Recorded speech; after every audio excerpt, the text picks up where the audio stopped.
এক্সপেরিমেন্টটা করব, এটার নাম হচ্ছে to calibrate and spectrometer. Calibration curve বলতে আমরা যেটা বুঝবো ওটা হচ্ছে করসপন্ডিং ল্যামডাগুলার মানে সাপেক্ষে বা ওয়েভলেন্থের সাপেক্ষে আমি যখন ওগুলার ডেভিয়েশন, এই যে কার্ভটা হবে এটা হচ্ছে ক্যালিব্রেশন কার্ভ।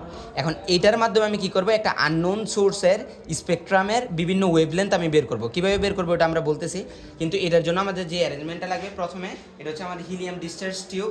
এটাকে আমি একটা পাওয়ার সাপ্লাই দিয়ে এটাকে ডিসচার্জ করবো আর কি। এখন এটা হচ্ছে আমার কলিমেটর, এটা হচ্ছে আমার প্রিজম টেবিল যেখানে আমি প্রিজম বা গ্রেটিং বসাই।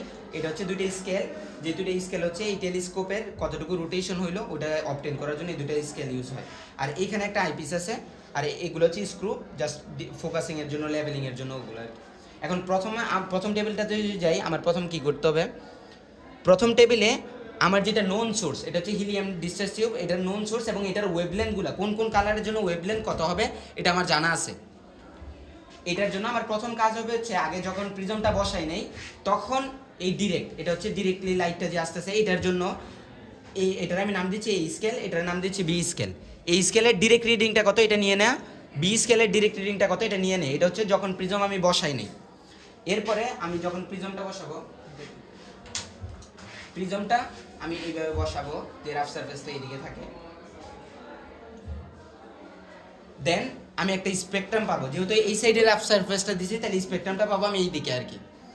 এই স্পেকট্রামটা পাওয়ার পরে ওটার মধ্যে চারটা কালার থাকবে আর কি।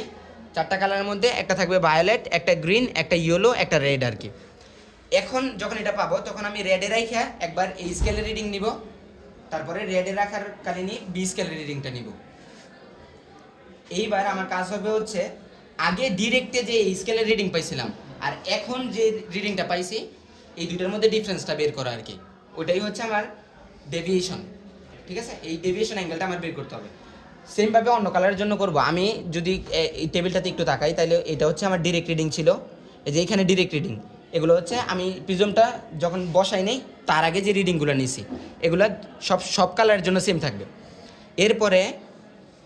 এরপরে যখন আমি স্পেকট্রামটা পেয়ে গেছি তখন এই যে আমি ভায়োলেট দিয়ে যদি শুরু করি, ভায়োলেটে রাখাকালীন এটা রিডিংটা কত আসছে, ওটা হচ্ছে 135 এটা হচ্ছে এই স্কেলে, এই যে এই স্কেলে পাইছি 135 সেমভাবে বি স্কেলে কত পাইলাম ভায়োলেটের জন্য, ওটা হচ্ছে 315 সামথিং।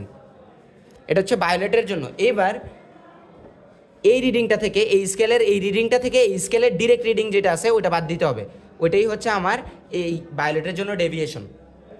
সেমভাবে আমি বি স্কেলের জন্য এখনের বি স্কেলের যেই রিডিংটা আছে এটা থেকে বি স্কেলের ডিরেক্ট রিডিংটা বাদ দিব, তাইলে পাবো আমি ভায়োলেটেরই ডেভিয়েশন কিন্তু থ্রু বি স্কেল। সেমভাবে বাকি কালারগুলোর জন্য আমি বাকি কালারে রাখবো, রাখার পরে এই স্কেলের রিডিং কত, বি স্কেলের রিডিং কত এটা বের করলাম। দেন সেমভাবে এই স্কেলের এই রিডিংটা থেকে আগের ডিরেক্টের এই স্কেলের রিডিং বাদ দিয়ে দিলে আমি ওটা ডেভিয়েশন পাবো। বি স্কেলের এখনকার রিডিং থেকে বি স্কেলের ডিরেক্ট রিডিংটা বাদ দিয়ে দিলে আমি বি স্কেলের মাধ্যমে ওই কালারটার ডেভিয়েশন পাবো। সেমভাবে বাকি দুইটা কালারের জন্য আমি এটাই করবো। এটা হচ্ছে আমার প্রথম কাজ। এখন ডেভিয়েশনটা পাওয়ার পরে এই ল্যামডাগুলো আমি কোত্থেকে নিয়ে আসবো? এই ল্যামডাগুলো হচ্ছে আমি আগেই বলছি এটা হিলিয়াম জানা সোর্স, নোন সোর্স। এটার মানে হচ্ছে আমি কালারটা দেখলে বলতে পারবো এইটার ওয়েভলেন্থ স্ট্যান্ডার্ড কত।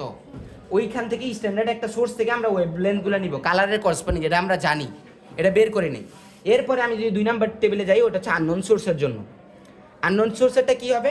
আননোন সোর্সেরটা সেমভাবে আমি এখানে আননোন সোর্সটা দিব, প্রিজমটা যেটা আছে ওইটাই থাকবে। দেন আমি আবার কোনো একটা পজিশনে গিয়ে ওইটার স্পেকট্রামটা পাবো। আর ডিরেক্ট রিডিং তো আগে নিয়েই নিছি। এখন পাওয়ার পরে আমার কাজ হচ্ছে আগেরটার মতো করেই জাস্ট ডিফারেন্ট কালারগুলোর জন্য ডেভিয়েশন অ্যাঙ্গেলটা বের করে ফেলা। এই যে ওইটা আমি এইভাবে বের করছি। প্রথমে এই স্কেলে আমি ধরলাম যে এটা হচ্ছে ভায়োলেটে রাখছি, এখন আননোন সোর্সের ভায়োলেটে।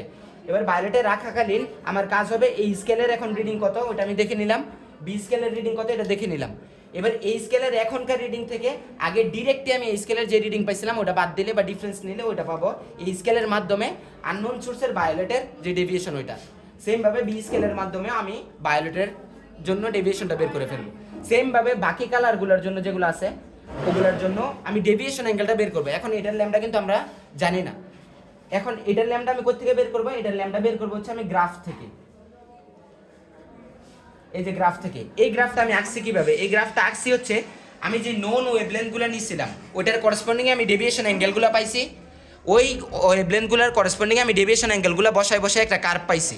এটা হচ্ছে নোনের মাধ্যমে কার্ভটা পাইলাম। এইবার আমার কাজ হচ্ছে এই যে এটা হচ্ছে আমি নোনের মাধ্যমে কার্ভ পাইছি। এবার আমি আননোনের যেই ডেভিয়েশনগুলো আসছিল ওইটা আমি ধরে নিচ্ছি, একটা আসছিল 40 ডিগ্রি, আরেকটা আসছিল 28 ডিগ্রি, এরকম 40 ডিগ্রির করসপন্ডিংয়ে আমি যাব, গিয়ে এইখানে যেই ল্যামডাটা পাবো এইটাই হচ্ছে ওই ডেভিয়েশনের যেই কালারটা আছে তার ওয়েভলেন্থ। ঠিক সেমভাবে 28 ডিগ্রির জন্য যদি আমি ওয়েভলেন্থ কত এটা খুঁজতে চাই, তাহলে 28 ডিগ্রি বরাবর যাব, গিয়ে দেখবো ওয়েভলেন্থটা কত, ওইটা বের করে নেব। এগুলো সব আমরা গ্রাফ থেকে বের করে নেব। এইবার এটা বের করতে পারলে তাহলে আননোন যেই সোর্সটা ছিল তার যে স্পেকট্রাম ছিল ওই সবগুলো রঙের আমি ওয়েভলেন্থগুলো গ্রাফ থেকে বের করে ফেলতে পারবো। এরপর যদি সোর্সের উপরে কমেন্ট করতে বলে, এটা আমি তখনই কমেন্ট করতে পারবো যখন আমি ধরলাম যে আমার ওয়েভলেন্থগুলোই আমি এটা পাইছি, একটা পাইছি 3000, আরেকটা 3500, এরকম পাইছি ওয়েভলেন্থগুলো। এখন কোনো একটা সোর্সের যদি স্পেকট্রাম আমার জানা থাকে যেটার ওয়েভলেন্থগুলোও এরকম, তাইলে আমি কমেন্ট করতে পারবো যে এইটাই হচ্ছে ওই সোর্স। আর যদি এটা না জানা থাকে আমার শুধু শুধু কমেন্ট করার দরকার নেই যে এটা কোন সোর্স, বাদ দিই।